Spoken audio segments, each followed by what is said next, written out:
পঞ্চম শ্রেণী প্রিয় শিক্ষার্থী সালডার স্যার ইউটিউব চ্যানেল থেকে তোমাদের সবাইকে স্বাগতম। আজকে তোমাদের জন্য আরও একটি নতুন ভিডিও নিয়ে এসেছি। পরিবেশ মডেল প্রশ্ন সেট নম্বর 6। ইতিপূর্বে আমি 5টি সেট আমার ইউটিউব চ্যানেলে দিয়ে দিয়েছি। প্রতিটি প্রশ্নেই এক একটি স্কুলের প্রশ্ন। পরীক্ষায় তোমরা যাতে ভালো করতে পারো এই কারণে ভিডিও শেষে আমি দেখাবো কীভাবে তোমরা 100 মার্ক তুলতে পারো, 100তে 100%। আর সে সম্পর্কে দিক নির্দেশনা। প্রথম পর্যায়ক্রমিক মূল্যায়নের এই প্রশ্নটি 2026 সাল বলো 27 সাল বলো এর জন্য গুরুত্বপূর্ণ একটি ভিডিও। 20 মার্কের একটি স্কুলের প্রশ্ন, বিশ্লেষণ সহ সম্পূর্ণ সমাধান দেখাবো এই ভিডিওতে। আমরা প্রশ্নটা দেখে আসি। আমরা দেখতে পাচ্ছি এখানে সূর্যরশ্মির প্রভাবে আমাদের ত্বকে তৈরি হয় এরকম করে বেশ যে প্রশ্ন আছে। হ্যাঁ, এটা হচ্ছে 6 নম্বর সেটের প্রশ্ন। যাই হোক, প্রশ্নটা আমরা দেখেছি। এখন তোমাদের যেটা বলবো সেটা হচ্ছে আসলে পরিবেশ পরিচিতি বিজ্ঞান অথবা তোমাদের ভবিষ্যতে দেখবা ভৌত বিজ্ঞান, জীবন বিজ্ঞান, এই সমস্ত সাবজেক্টে 100তে 100 মার্ক তোলা কিন্তু অনায়াসের ব্যাপার। যেমন এখানে যে কজন স্টুডেন্ট, সে ম্যাক্সিমাম স্টুডেন্টই মাধ্যমিকে যেরকম ভালো রেজাল্ট করেছে তেমনি তারা এই পরিবেশ বলো বিজ্ঞান বলো ওদের তো ভৌত বিজ্ঞান, জীবন বিজ্ঞান প্রতিটি সাবজেক্টে 100তে 100 মার্ক তুলছে। কাজেই ভিডিও শেষে থাকবে তোমাদের কিভাবে 100তে 100 মার্ক তোলা যায়। আর এখানে তার একটা নম্বর, যেটা যে কত নম্বর পেয়েছে তার একটা মানে তোমার সম্পূর্ণ নম্বর আমি তুলে ধরলাম। যেমন দেখো, বাংলা, ইংরাজি, গণিত, ভৌতবিজ্ঞান, লাইফ সায়েন্স, ইতিহাস এবং ভূগোল। যাই হোক, এক এক করে আমি সমস্ত কিছু বিশ্লেষণ করবো। বিশ্লেষণের পূর্বে বলবো, তোমরা যারা এখনও আমার চ্যানেলটিকে সাবস্ক্রাইব করো তারা এখনই চ্যানেলটিকে সাবস্ক্রাইব করে বেল আইকনটি প্রেস করে দাও এরকম আর অনেক ভিডিও পাওয়ার জন্য। এটা সেট নম্বর 6। Set number 6। 1 নম্বরে এমসিকিউ প্রশ্ন, 2 নম্বরে শূন্যস্থান, 3 নম্বরে এক কথার প্রশ্ন, 4 নম্বরে 2 নম্বরের প্রশ্ন, 2 এবং 5 নম্বর হচ্ছে 5 মার্কের প্রশ্ন। আমি সমস্ত প্রশ্নের বিশ্লেষণ দেখাচ্ছি। প্রথমে যদি বলি হৃৎপিণ্ডের, আর প্রতিটা প্রশ্নে আমি উত্তরের পাশাপাশি বিশ্লেষণও করব। হৃৎপিণ্ডের শব্দ বোঝা যায় যে যন্ত্রের দ্বারা, সেটা হলো কি থার্মোমিটার, স্টেথোস্কোপ, স্পেক্ট্রোমিটার। আমরা যদি এক নম্বরের প্রশ্ন দেখি, হৃৎপিণ্ডের শব্দ বোঝা যায় যে যন্ত্রের দ্বারা, তা হলো স্টেথোস্কোপ। ব্যাখ্যা: স্টেথোস্কোপ দিয়ে হৃৎপিণ্ডের শব্দ শোনা যায়। কাজেই আমার স্টেথোস্কোপ আছে খ নম্বরে, উত্তর খ নম্বর হবে। এরপর আমার পরের প্রশ্ন, কনুই থেকে কবজি পর্যন্ত হাড়ের নাম কি? আলনা ও রেডিয়াস, ফিমার নাকি ফিবুলা? অর্থাৎ কনুই থেকে কবজি পর্যন্ত যে হাড় সেটার নাম হচ্ছে আলনা ও রেডিয়াস, অর্থাৎ ক নম্বরের উত্তর। ব্যাখ্যা: মানুষের হাতের কনুই থেকে কবজি পর্যন্ত দুটি হাড় থাকে, একটা আলনা একটা রেডিয়াস। এরপর ওআরএস বানাতে কোনটি লাগে? নুন, চিনি, জল, নাকি চিনি ও জল, নাকি নুন ও চিনি, নাকি নুন ও জল? আমরা যদি বলি তিনটি জিনিসই লাগে, অর্থাৎ নুন, চিনি, জল, ক নম্বরের উত্তর। পরের প্রশ্ন, প্রদত্ত যে প্রাণীর চামড়া সবচেয়ে পুরু তা হলো? তাহলে যে প্রাণীর চামড়া সবচেয়ে পুরু, আমরা অনেক সময় বিভিন্নভাবে বলি এর চামড়া কি গন্ডারের চামড়া, অর্থাৎ এমনিতেই কথায় কথায় বলে ফেলি। কাজে গন্ডারের চামড়া সবচেয়ে পুরু এবং শক্ত। হ্যাঁ, তাহলে উত্তর হবে গ নম্বর। পরের প্রশ্ন হচ্ছে, অতিবেগুনি রশ্মি শোষণ করার জন্য চামড়ায় কি থাকে? অতিবেগুনি রশ্মি শোষণ করার জন্য চামড়ায় থাকে মেলানিন, কারণ মেলানিন রঞ্জক পদার্থ, সূর্য ক্ষতিকর অতিবেগুনি রশ্মি থেকে ত্বককে বাঁচায়। তাহলে আমরা গ নম্বর উত্তর হবে। আমরা এক এক করে 5টি প্রশ্নর উত্তর দিয়ে দিয়েছি। এবার 2 নম্বরের প্রশ্ন, শূন্যস্থান পূরণ করো। ড্যাশ চামড়া দিয়ে পোশাক বা ঢাল বানানো হয়? আমরা যদি বলি সেটা হচ্ছে গন্ডারের চামড়া দিয়ে, কারণ গন্ডারের চামড়া খুব পুরো শক্ত, তাই প্রাচীনকালে এই চামড়া দিয়ে ঢাল ও মোটা পোশাক বানানো হতো। 2 নম্বর, চামড়ার রং কালো হয় ড্যাশের জন্য? চামড়ার রং কালো হয় মেলানিন, অর্থাৎ মেলানিন একটি রঞ্জক পদার্থ, এটি চামড়ার রং নির্ধারণ করে এবং সূর্যের ক্ষতিকারক অতিবেগুনি রশ্মি থেকে ত্বককে রক্ষা করে।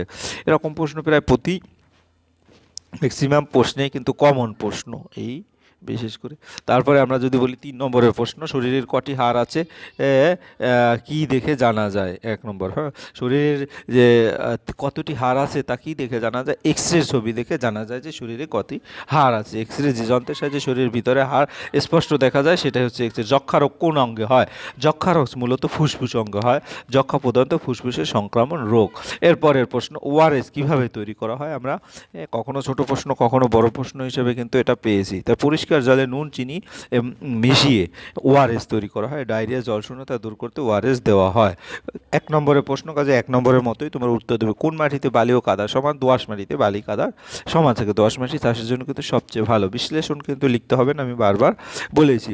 পরের প্রশ্ন হচ্ছে, ত্বকে রোদ লাগলে কোন ভিটামিন তৈরি হয়? ত্বকে রোদ লাগলে সূর্যের আলোতে থাকা আলট্রাভায়োলেট রশ্মি ত্বকের উপর পড়ে, ত্বকের নিচে থাকা বিশেষ পদার্থের সঙ্গে বিক্রিয়া করে, ফলে ভিটামিন ডি তৈরি হয়। তাহলে ত্বকে রোদ লাগলে থাকলে ভিটামিন ডি তৈরি হয়, যেটা হাড় ও দাঁত মজবুত করে, ক্যালসিয়াম শোষণে সাহায্য করে। অস্থিসন্ধি কি? দুটি হাড় যেখানে যুক্ত থাকে তাকে অস্থিসন্ধি বলে। এরপরের প্রশ্ন, গন্ডারের খর্গ তৈরি হয় কি দিয়ে এবং ডট চিকিৎসা করাতে হয় কোন রোগের? তাহলে গন্ডারের খর্গ তৈরি হয় মূলত কেরাটিন দিয়ে। গন্ডারের খর্গ চুল ও নখের মতো কেরাটিন দিয়ে তৈরি। ডট চিকিৎসা করাতে হয় কোন রোগ? যক্ষা রোগে। ডট পদ্ধতিতে নিয়মিত ঔষধ খাওয়ানো হয়। এরপরে আমরা যদি বলি 4 নম্বরের প্রশ্ন, এটা 2 মার্কের প্রশ্ন। পূর্ব কলকাতার জনভূমি সম্পর্কে যা জানো লেখো। তাহলে পূর্ব কলকাতার জনভূমি একটি প্রাকৃতিক জল শোধন ব্যবস্থা। এখানে শহরের নোংরা জল প্রাকৃতিকভাবে পরিষ্কার হয়। এই জলভূমিতে মাছ চাষ হয় এবং পরিবেশে ভারসাম্য বজায় থাকে। যক্ষা রোগের চিকিৎসা যক্ষা রোগের চিকিৎসায় ডট পদ্ধতি অনুসরণ করা হয়। নির্দিষ্ট সময় পর্যন্ত নিয়মিত ঔষধ খেতে হয়। মাঝপথে ঔষধ বন্ধ করলে রোগ মারাত্মক হতে পারে। এরপরের প্রশ্ন, এরপরের প্রশ্ন হচ্ছে জলদাপাড়া জঙ্গলে কি দেখতে পাওয়া যায়, তার সঙ্গে কোন প্রাণীর মিল আছে? তাহলে জলদাপাড়া জঙ্গলে গন্ডার দেখতে পাওয়া যায়। গন্ডারের সঙ্গে ঘোড়া ও শূকরের মিল আছে। যদি বিশ্লেষণ করি, গন্ডার একটি বৃহৎ স্তন্যপায়ী প্রাণী। এর শরীরের গঠন ও দাঁতের গঠনের সঙ্গে ঘোড়া ও শূকরের মিল দেখা যায়, তাই গন্ডারকে ঘোড়া ও শূকরের নিকটাত্মীয় বলা হয়। হৃৎপিণ্ডের কাজ লেখো। হৃৎপিণ্ড রক্ত সঞ্চালন করে, এটি শরীরের বিভিন্ন অংশে অক্সিজেন ও খাদ্য পৌঁছে দেয় এবং দূষিত রক্ত ফুসফুসে পাঠিয়ে দেয়। এরপরের প্রশ্ন 4-5, মাটি কত প্রকার ও কি কি? আমরা যদি দেখি, মাটি মূলত 3 প্রকার। বেলে মাটি, এঁটেল মাটি, দোআঁশ মাটি। টু দি পয়েন্টে উত্তর দেবে তোমরা। এরপরের প্রশ্ন হচ্ছে 5 নম্বরের প্রশ্ন। প্রতিটা একটি উত্তর দিতে হবে 5 মার্ক করে। মাটির উপকারী উপাদান কিভাবে উপকার করে?